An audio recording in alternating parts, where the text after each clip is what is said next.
there's all these stories about, guys over in Macedonia who are running these fake news sites. Number 24 is content farms in Macedonia. Бидејќи ако се направи грешка, таа ќе биде кобна. Нема враќање назад. So Europe need to remain more sexy lady in the world. Ајде, мајката! Господа ја чува Македонија и низините граѓани. The Social Democrat Party in Macedonia, led by Zoran Zaev, the prime minister, held their party congress, and now the powerful, or is it once powerful, vice president of the party, Radmila Sekersinska, is now out, while Zaev loyalists are in. The party also did not change its name and did not add the offensive word, quote, north, unquote, to the party name, despite the fact that Zaev said they would. Is that a tell? On the education front, however, the party is still moving forward with its plans to continue erasing Macedonian history, as Zaev's education minister, Radmila Sekersinska, is moving ahead with plans to make physical school books obsolete and replace them with digital books. While this could be seen as a smart idea in our digital age, it also makes it far easier for the government to change the content based on nothing more than pressure from an outside neighboring country. Say, do you know any neighboring countries that would want to see that happen? As parents and students protest this move, what happens next? And the terrorist-designated group Hamas rains rockets down on Israel, while Israel, rightly, defends itself. Some Macedonians criticize Israel publicly until the Islamists arrive, shouting Allahu Akbar. We'll discuss all of this and more on this episode of the Macedonian Content Farmers Podcast. I'm Jason Miko, coming to you from the foot of the Catalina Mountains in Oro Valley, Arizona. And this is Cvetin in Skopje, Macedonia. Wow. Islamists shouting Allahu Akbar in the middle of, on the Ploštad, I believe it was, in Skopje.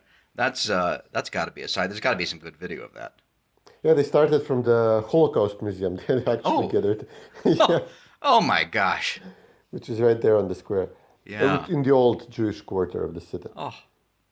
Very, very pointed protest. Wow. So I saw some photos on the Twitters from some Macedonians of the group of Macedonians holding up, signs in support of the Palestinians and criticizing Israel and criticizing the Jewish people and basically saying that Israel has blood on its hands, it's an apartheid state, what have you. Okay, fine. Everybody's got the right to protest, etc. I believe they're wrong, of course. And then these Islamists show up starting to shout Allahu Akbar.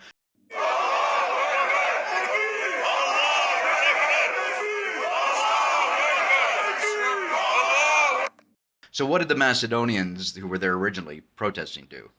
It was one of these usual, typical, left-wing organizations, socialist of some kind or another. And, with the things going on in Israel, they said, okay, let's have a rally. But it didn't count on the Muslim groups coming from the other side of the river. And some of them had, proper banners, I think the green flag of Saudi Arabia or stuff like that. And what do I know what this stuff means? But this usual Islamic iconography. And they started shouting, and the urban leftists who were giving long, boring speeches about Israel being an apartheid state, and they had. They think this is clever. They were others were doing this online. Because VMRO expressed support for Israel first. Of course. And then a few days later, Zaev had a similar statement. And they had an article, well, if the Palestinians are terrorists, then VMRO, the historic organization for liberation of Macedonians from the Ottomans, they're also terrorists. And they think it's super clever, to say this about VMRO. And they had a sign saying, if the Palestinians are terrorists, then the partisans from World War II, the communist partisans, they were also terrorists.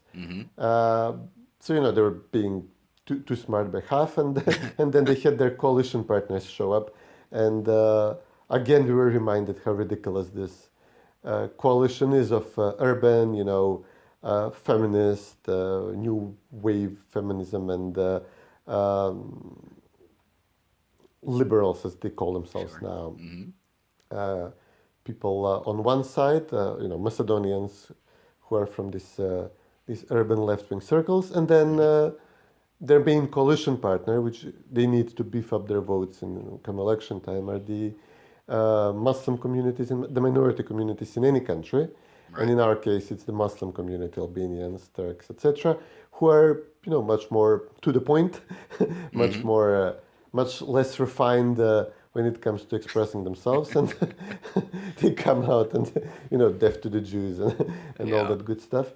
So yeah, it's eventually, the leftists just had to move to another part of the square to continue with their urban protest while these guys were shouting Allahu Akbar. These two sides have nothing in common, obviously. I mean, they would they wouldn't have anything to talk about if they would sit together for a glass of salep or decaf coffee or whatever. But they're a political coalition, and they run the country at the moment. SDSM is the main left-wing party, is largely overrun by this new wave leftism exported from the U.S. But their numbers were not enough, so they had to expand, and they included the Muslim community. And now we have a coalition of people who would explain, I'm not a birthing object, my womb, my choice, my body, my choice, stuff like that. And then on the other side, you have an exclusively male protest of people who would not let their women go out in the street without being covered in a blanket with eye slits, and who are really from a different century. Yeah. So well, it's magnificent. Yeah, let's talk about that, the citizen and the changes in the party, which I mentioned in the monologue. But first, I find it fascinating, Cvetin, that you've got these lefties in Macedonia. They're protesting against Israel's right to defend itself, and they think they know what they're talking about, and yet the governments of 4 Muslim countries, UAE, United Arab Emirates, Bahrain, Morocco, and Sudan, have not criticized Israel, when you think that they would. And of course, these are the ones that have normalized their ties with Israel, the Abraham Accords and whatnot. And the reason is because these governments of these countries rightly, they know what's happening on the ground. They know that this whole issue currently going on in Israel right now started with Mahmoud Abbas, who canceled elections because he feared that Hamas was going to gain seats. Didn't want that to happen because they're actually a terrorist designated organization. So he canceled elections, and then of course it figured out a way to blame it on Israel, and then they started this Hamas started shooting rockets indiscriminately into Israel. And as I understand it, a lot of the rockets are so poorly guided that a lot of them fall on Hamas territory and kill their own people. But a lot of these rockets and the money to finance what they've been doing, of course, comes from Iran. And these governments, United Arab Emirates, Bahrain, Morocco, Sudan, etc., rightly fear Iran more than Israel. So that's why they are making peace with Israel. And of course, the credit goes to the Trump administration, because it was the Trump administration that organized all of this. And you've got, and of course the big one, the gorilla on the block, of course, is Saudi Arabia. Are they going to make peace with Israel or not? Egypt and Jordan did many years ago. But my point being that you've got these lefties in Macedonia thinking that they know infinitely better than the governments of these states in the region, which I always find fascinating. It goes back to hubris and arrogance. And that's, I think, what the certainly the leadership and maybe a large part of the membership of SDSM, one of their main problems is the hubris and the arrogance that they all harbor. But let's talk about the party congress that SDSM just had. Radmila Sekersinska, the once powerful former vice president of the party, still the defense minister in Macedonia, is now out, been replaced by others. There's more than one vice president of the party, correct? There is a deputy leader and then several vice presidents Okay. who have lower authority than the deputy leader. But Zaev is remaking the party with his own loyalists now. Is that a fair reading? Yeah. Okay. I mean, he replaced Sekersinska, so practically he runs what we call the rural wing. We actually use a more pejorative term for this, but let's go with rural at the moment.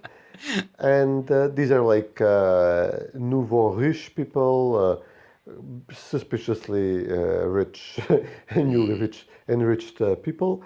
While the other faction, the other main faction in Skopje, called the urban wing, are usually like the old money in our terms, which would be the old Communist Party, bourgeoisie, people from the old Communist Party, the grandchildren of communist era dignitaries, who are usually, you can usually find them in the universities and or just like constantly rotating from parliament to a ministry to government when they're in power.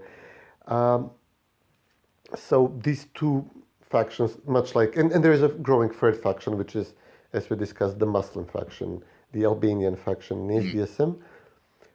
And these three sides have very little in common unless they can find themselves in a business opportunity together, or unless they're kept united by the pressing hatred for Vmerov, or the normals, the normies, the conservative Macedonians, who all of these factions load, and especially Gruevski, who they loaded with tremendous passion.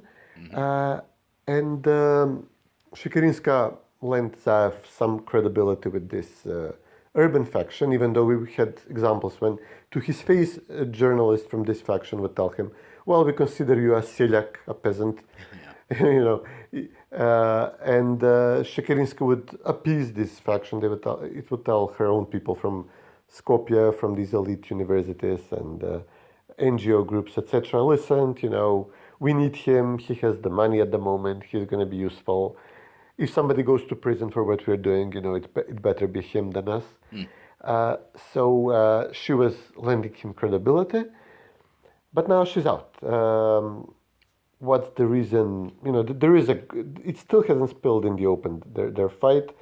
We now have a group a media group close to Sekersinska, pushing even more scandals involving Zaev's people. So it's getting ugly between them, but she still hasn't accused him publicly. Zaev thanked her for her service, called her my comrade, said she will continue to support us, etc.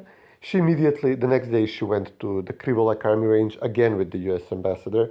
So they're meeting like every week there for these large maneuvers which are coming. So she's messaging to everybody, I still have the support of the real power in the country, which is the U.S. embassy. She may go to be Macedonian ambassador to Washington after Frčkovski was kneecapped when he applied for this role. But there were leaks from the Congress, obviously, with several hundred delegates participating in the discussion. Somebody obviously recorded the whole thing, and everybody's got their cell phone there, so. Yeah, well, bits are being aired on YouTube or on Facebook now, and one of them was Sekersinska. Very short segments, like 20 seconds, from one delegate complaining that they've all been forgotten by the leadership. Others complaining that these several people who were removed from office, like this Stoico guy, this inspector, and the mayor of Kumanova, who is not happy with Zaev. So there were recordings of people standing up for these two guys and accusing Zaev of pushing them in front under the bus. And then sorry? No, it was Branko Crvenkovski there. Oh no. Okay. He said he froze his participation in the party, and besides, I don't think he would be a delegate, like a former leader. Right. He has this honorary leadership role, but I mean, being a simple delegate would be that'd be beneath him. Right, yeah. He would have people who would record this, who may have had a hand in recording this. So the Sekersinska segment, she was like in this old communist style, very unspecific in what she was saying. We're on the verge of making the same mistakes again, but she doesn't say what kind of mistakes. I wish people would speak more often, more open, and we praised more, supported more people who speak their mind, and not those who are being calculative and tactical. So this broad criticism, which wouldn't raise eyebrows at a normal Congress, except that now she's leaving the party, and it sounds more ominous than it would normally sound. She did not say what she's specifically against, but the fact that she made criticism allows her people to then go through the party and say she meant this is bad, she meant this is not working. So we will see soon what she meant by her criticism, and she's replaced by a person who looks like her, comes from a similar background, like Skopje, urban girl, a woman, of course. Sanya Lukarovska is her name. She's the daughter of a famous actor, and she's now currently head of the tax authority. But she was little known in the party before, a few years ago, and she obviously does not have the stature of Sekersinska, and I doubt she could bring too many people from the Sekersinska faction along on Zaev's side. So she's replacing Sekersinska, and then the rest of the vice presidents are all Zaev loyalists, except for Education Minister Mila Carovska, who is also powerful enough, like Sekersinska, to be her own person. She comes from the NGO far left faction of the party, and she's very close to the banking faction in the party, to the Harry Kostov Komercijalna Bank faction. So, she's one of the richest persons in the party, independently, and close to Harry Kostov, who is one of the richest people in the country. So she's the only person who could stand up to Zaev to some degree if things go badly, who is still in leadership. Otherwise, Secretary General is his person, Ljubčo Nikolovsky. The other vice presidents are Zaev's people, so he will have very little pushback to whatever he decides in the future in the party. You mentioned Harry Kostov, one of the richest men in Macedonia. You should have added one of the richest men in Macedonia who's not in prison. Yeah. Because we've got Kamchev and Myalkov are both in prison right now, both very wealthy individuals as well. Not necessarily diehard citizen loyalists, but interesting. And back on Radmila for a moment, you mentioned that she obviously wants to be the ambassador to Washington, D.C., hanging out with her new best friend, or what is it? BBF, best friend? No, BFF, best friend forever. Yeah, I'm not currently hip and with it on the lingo, the abbreviations for You use it like Elon Musk would use it. Exactly. Hello, fellow kids. So of course, yes. Even that is how do you do, fellow kids? Oh, that's right. Sorry. See, I am just woefully inadequate at this hipster stuff. How do you? Okay. Yes. You're just being sus. Just stop it, Jason. Okay. Yeah. I don't even know what film that's from. I can't even remember. That's Steve Buscemi. I know that. Yeah, that's Steve. Yeah. Yeah. Okay, I got that part right. Anyway. He's a policeman or something. Yeah.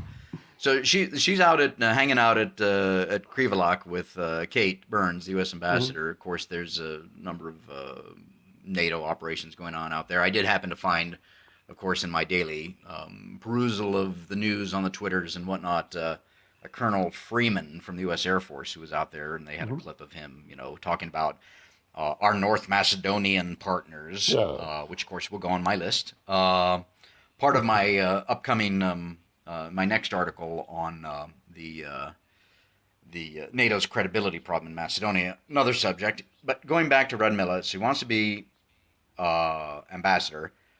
The president, Stevo Pentorovsky, nominates ambassadors, proposes and nominates ambassadors, or is that the prime ministers? Everybody is involved. Everybody's government, in it together. Okay, yeah. The foreign ministry and the president. Everybody has one portion of the task. Yeah, I find it hard, if she's so the question, I guess this will reveal itself in the coming weeks and months, is Is Radmila distancing herself from SDSM, or is Zoran distancing her from SDSM, or is it a combination of both things? Does she know that the anvil is about ready to fall and crush him? You mentioned, you kind of alluded to that. I'm not sure, but I don't know if her going to Washington as ambassador would certainly get her out of the country and whatnot. But I would think that Zaev would want a loyalist in that position there. But we'll see. But you did mention the education minister, Sorovska, and of course that's the other thing we mentioned in the monologue at the top of the hour for this, the Macedonian Content Farmers podcast. This is episode 113, and we're recording this on Tuesday, the 18th of May. So she's moving ahead with plans to digitize school books in Macedonia, which makes it easier, of course, to change them. Obviously, digital is easy to do. I do find it interesting, and just to go, what's the other term that's used?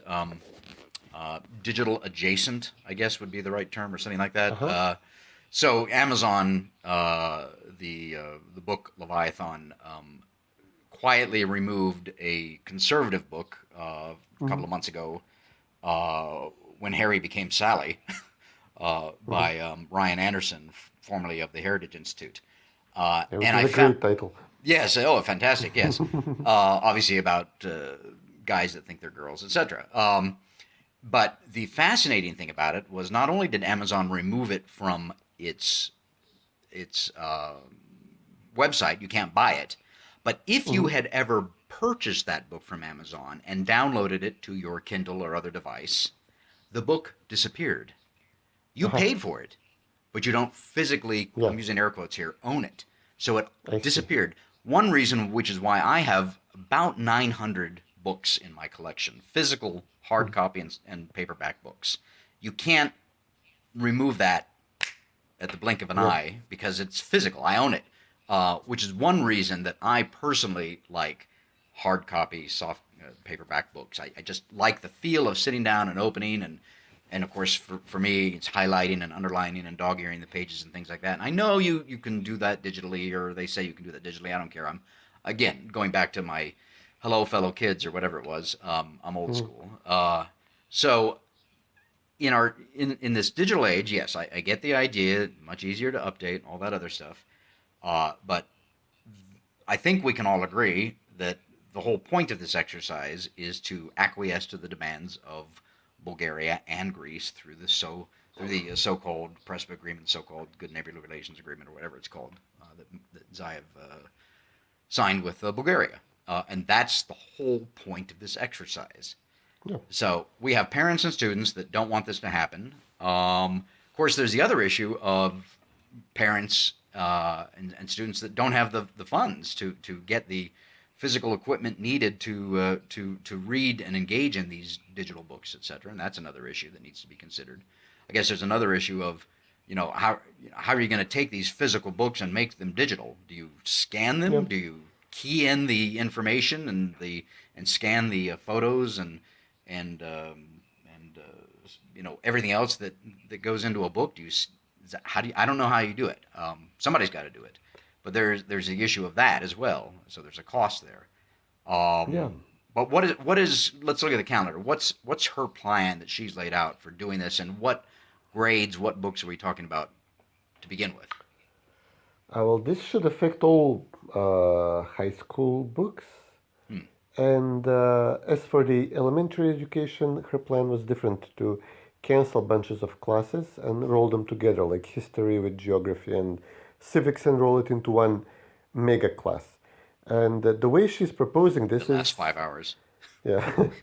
If you're going to put all that into one class, it's going to be a long class. Yeah.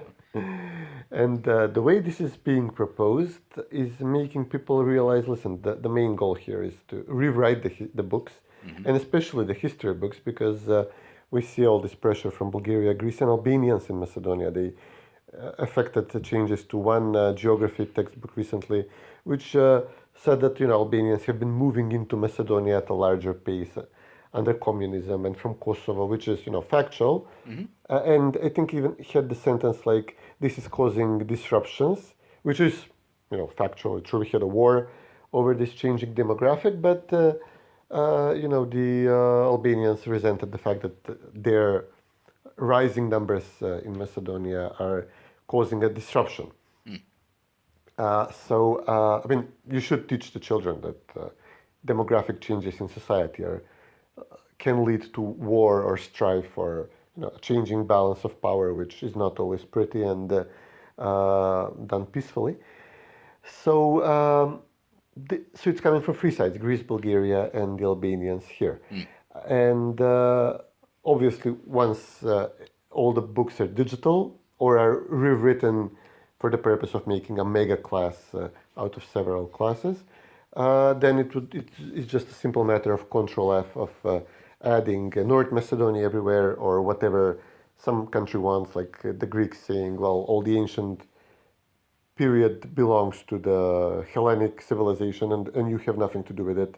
So, this can be inserted easily in the books. Or when the Bulgarians say, the medieval period and the period of national struggle belongs to Bulgaria and Macedonia is a newly created nation out of the Bulgarian nation, this can easily be done in the books. Even though, listen, I've been exposed to history books recently, and they're actually written, there is a balanced, even too balanced for my taste, portrayal of, we parallel study the Serbian history, the Bulgarian history, the Vlach and the Albanian history. So it's not like we're learning just the history of the Macedonians or view everything through Macedonian lens.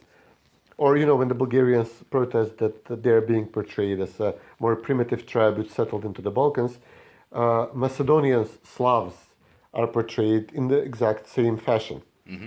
The book describes how the Slavs, when they came, they found more advanced cities and didn't know what to do with them, so they made thatched huts on the ruins of the majestic Roman era cities in the Balkans. So we do not come, if we are considered just Slavic, do not come off as,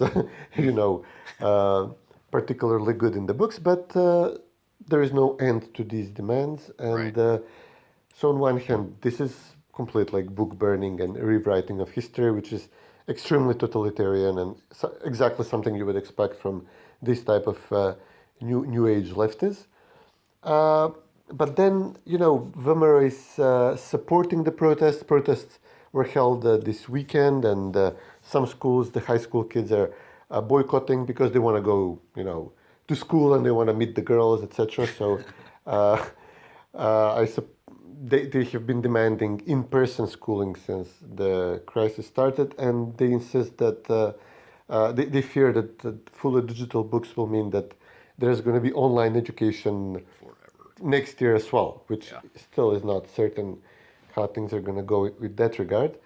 So VMRO is supporting the protests, but they're finding it difficult to voice their reasons. So they go for this angle that apparently, as you said, how they're going to do this technically. Allegedly, Tsarovska is planning to have a Croatian company scan the books, digitalize them, maybe create some kind of video and computer game style classes. And she's allegedly planning to pay good money for this and is allegedly linked to the company. So they're going for the corruption angle. They're going for this not all children have computers, so this is discriminatory to the poor families angle. But they're not voicing this year zero arguments which we discussed enough. And it's stupid because VMRO were very outspoken in adding computers in the schools and opening more IT schools and making more objective testing in schools and less subjective testing by the teachers available. So VMRO have been decent education reformers. So now it sounds, weird when they come out against digitalization. The left sent some journalists to the protest. They recorded. They go to the weirdest looking person at the protest as usual and record him or her. In this case, it was two elderly women who did not, know what they're for and could not voice their opposition to the reforms well. So obviously now this was all in the news, in the lefty media. Look at these stupid, village people from Vomero. They don't know why they're protesting. So, but the real reasons are the history rewriting, and especially, Tsarovska as a minister, she comes from Hira, which is an NGO, which is the official partner of, we discussed her a bunch of times here. Her NGO is the official partner of Planned Parenthood in the US, so she would organize non-stop conferences and lobbying efforts for abortion on demand. They support drug legalization, even hard drug legalization. So it's a very radical, on the social issues, very radical left group. And she's now pushing for sexual education at a young age, in which the teachers will be trained by Hira, which is a huge conflict of interest on its own. But, the corrupt elements aside, the stuff the children would be taught is what worries me. They're going to learn that, they have parental units, one of whom is a birthing unit and, whatever, the new speak for mother and father is at the moment, and that they can decide on their own gender when they're old enough and stuff like that. So, yeah, she's dangerous. Yeah, all of these things you just mentioned, all these things that she's advocating, these are all products of a diseased mind, and that is what she is. She has a diseased mind, and I think the winning issue, not just for Vomero, but for anybody in Macedonia who cares about the future of Macedonia, Macedonia's children and future generations, need to be standing up and protesting loudly and often against people like Tsarovska and, by default, Zoran Zaev and the entire government, because this is dangerous. This is, Cvetin, this is very similar to what we've got going on here and in other countries as well with the far left. And of course here it's the so-called 1619 project of Nikole Hannah-Jones, who is a New York Times writer and columnist. She came up with this 2 years ago, and the whole idea was to reframe the founding of the United States of America not as 1776, which with the Declaration of Independence as our birth certificate, but 1619 when the first slaves were brought over to America. And it was supposed to be this whole 400 years of slavery. The United States is built on slavery. Everything that we have is built on slavery. Everything should be looked at through slavery. Slavery is the original sin, and it cannot be forgiven, is the whole point of the 1619 project. And of course, they're trying to get that. I think some schools are actually adopting the curriculum because they've adopted the 1619 project to school curriculum, and they're trying to get it in the schools. And of course, that's, now I can properly use the word adjacent. It's adjacent to critical race theory. So people like the so-called scholar Ibram X. Kendi, whose real name is Ibram Henry Rogers, by the way. So he's a fraud, and he's also a racist.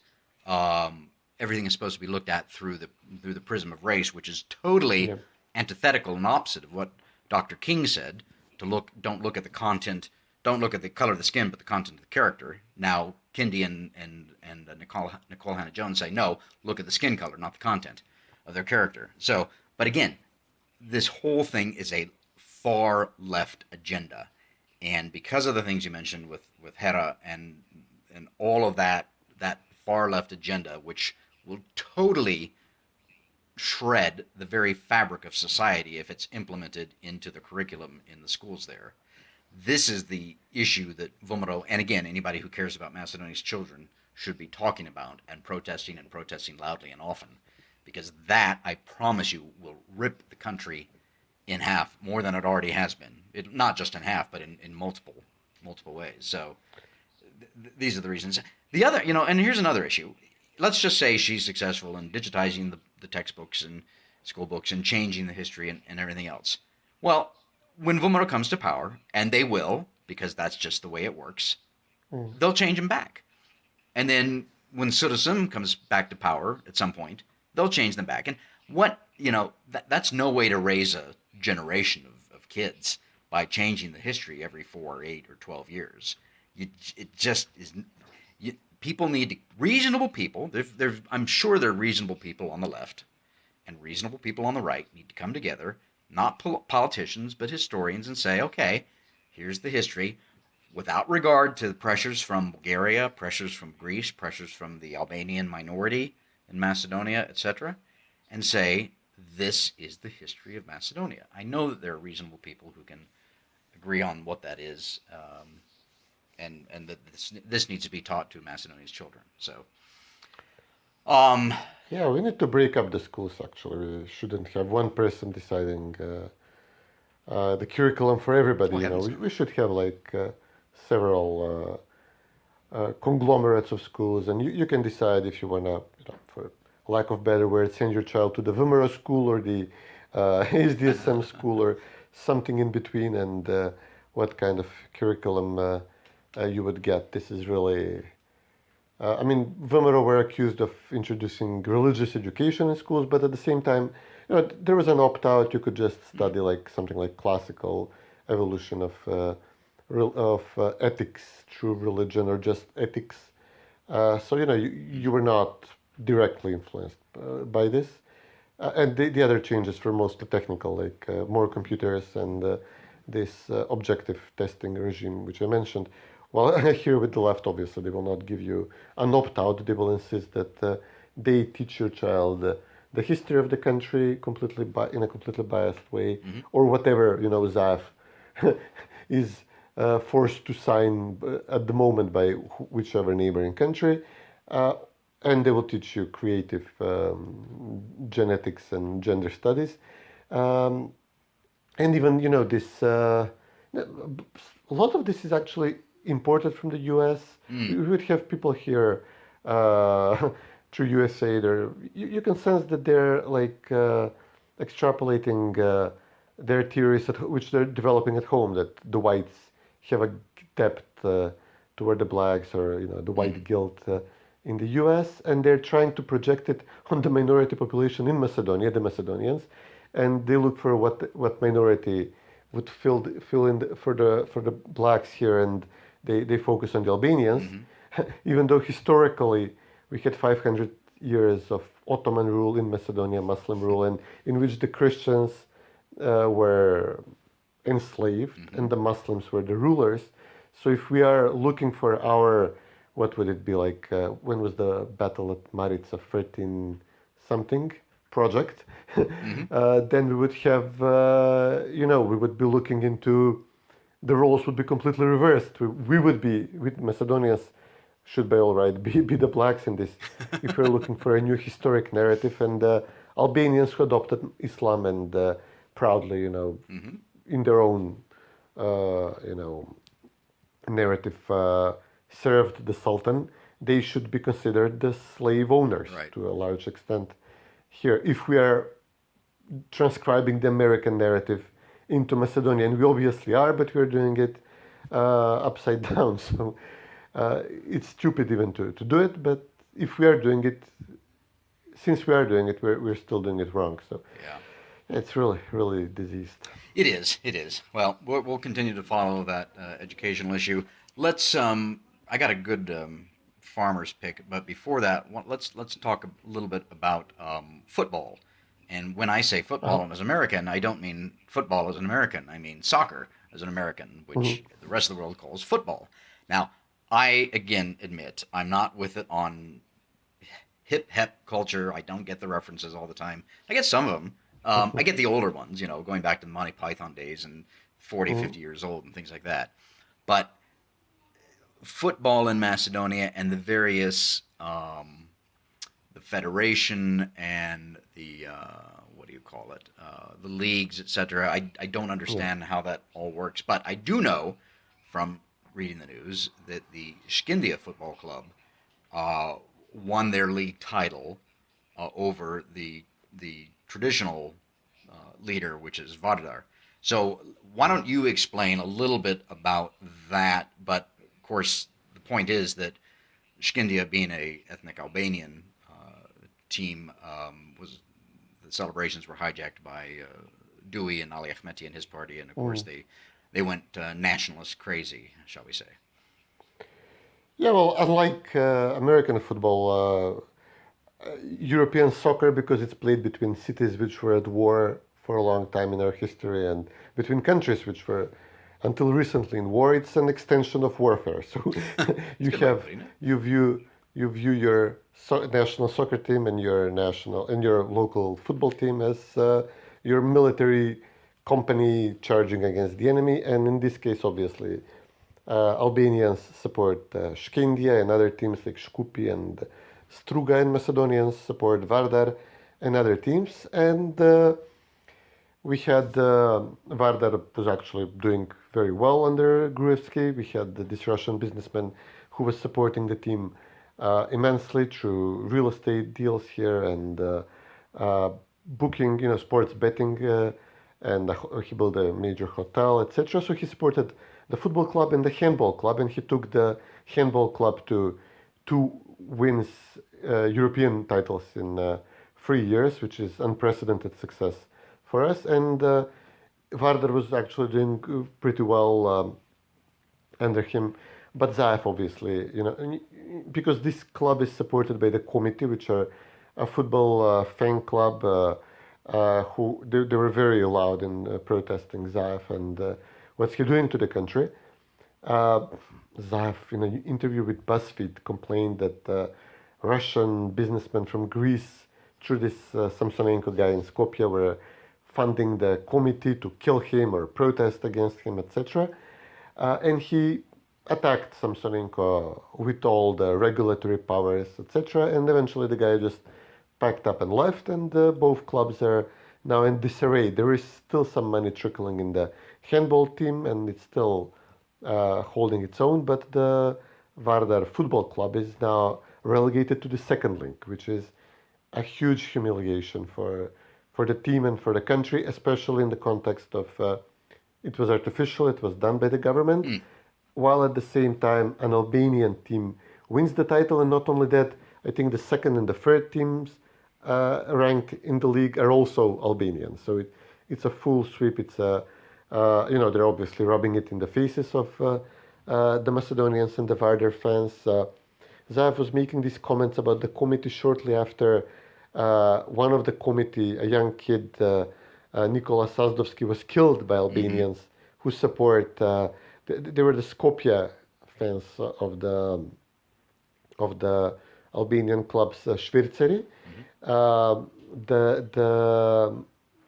Shkindi is from Titov, and their fans, they call themselves the Balisti, which was an Albanian paramilitary group which fought with the Nazis in World War II and actually, mostly attacking Macedonians in this period. So they have a neo-Nazi name for the fans, and they're constantly they would attack a Macedonian cafe in Tetovo, chanting all sorts of horrible stuff about Macedonians during games. And now that they won the title, they gave the trophy to Ali Ahmeti, the leader of the DUI party. The entire party was there to celebrate this as a national success. They were doing the Albanian eagle with their hands, which is the symbol often used by Albanian nationalists. The head of the chairman of the football league, football federation, is an Albanian. He was also there doing the same salute. So yeah, I mean, if it's an extension of war, soccer, this was definitely celebrated like a military victory by the Albanians, by burning torches across Tetovo, masked gatherings, waving flags, etc. So, and Zaev in the past would say, "I'm supporting Shkendia, they're my team," and it became a running joke that when he would go support the Macedonian team, people would shout at him, go to a Shkendia game, don't come here. Don't pretend that you're supporting the Macedonians because you're selling down everything that is Macedonian and you deliberately destroy their club. So yeah, that's what's happening on the football front. Maybe we need to get the attention of CNN and MSNBC since they're always harping on supposed neo-Nazis in America. And get them to focus on this. What is it? The Balisti, Bali Kombitar, which was Nazi adjacent, and actually not even Nazi adjacent, Nazi aligned paramilitary group, I guess is the best word for it, during World War II. And I know our friend Sasha Uzanov from Australia has been really harping on this and tying Dewey and Ali Ahmeti. Really harping. Yeah, to the Nazi movement, the World War II, etc. He'll get some traction on that at some point. But the European Union and others tend to turn a blind eye to that. So, it's what we always discuss here: the diluting, the weakening of Macedonian patriotism, the Macedonian spirit in the country by Zaev. These constant humiliations against Macedonians. They're just awakening more nationalism in Greece, and which is now currently deflected because Bulgaria is picking up the role of blocking Macedonia. True. And it's awakening nationalism in Albanians. Yeah. Who have territorial claims on Macedonia. Exactly. Yeah. Well, to be continued. All right, we're running. Well, it's morning here, and so I need to get to the office because this gig doing this podcast, Cvetin, doesn't pay enough. Doesn't pay anything actually. Yep. We do it because we enjoy it. What's that? I gotta get to the office as well, which in my case is the dining room. There you go. But before that, we do have a farmer's pick. Want to end on good news, and it is this. So this is Ivana Simenovska. She is a recognized wine expert in Macedonia, and I've met her a couple of times, but she maintains a blog and a website about what's going on with Macedonian wine. Good news, Cvetin! And from her latest, the International Wine Challenge 2021 brings 21 medals for Macedonian wineries, and that's the title. So this is, as she says here, one of the most influential wine competitions in the world. 21 medals for Macedonian wineries. It's a rigorous judging process, she says, where it's blind, of course. And just real quickly, so we got Chateau Komnik, Skovin, and Tikvesh, I believe, got medals, gold, silver, and bronze. Various different wines. Let's see, we got Kratosia, Lapovo Chardonnay, Tagazayug, actually, Bellavoda, Sauvignon Blanc, Alexandria Cuvée Red, etc., etc. So, good news, 21 medals for Macedonian wines in this competition. So that always brings prestige to Macedonia. And actually, next week when we do this podcast, I've got a couple of more back on wine again. So we'll talk more about that next week. And even though it's morning right now, I would sure like to have a nice glass of Macedonian wine. I think I'm going to have to wait until the this sounds like a good excuse to do some day drinking. Well, yeah, but here would be morning drinking, and I still haven't started my workday yet, so I'm going to have to put it off until the afternoon. So, anyway. I should just wait for a few hours, and it will be night. Yes, it's 5 o'clock somewhere. Yeah. All right. Always good talking to you, Cvetin. Yeah, you too, buddy. Take care. You too.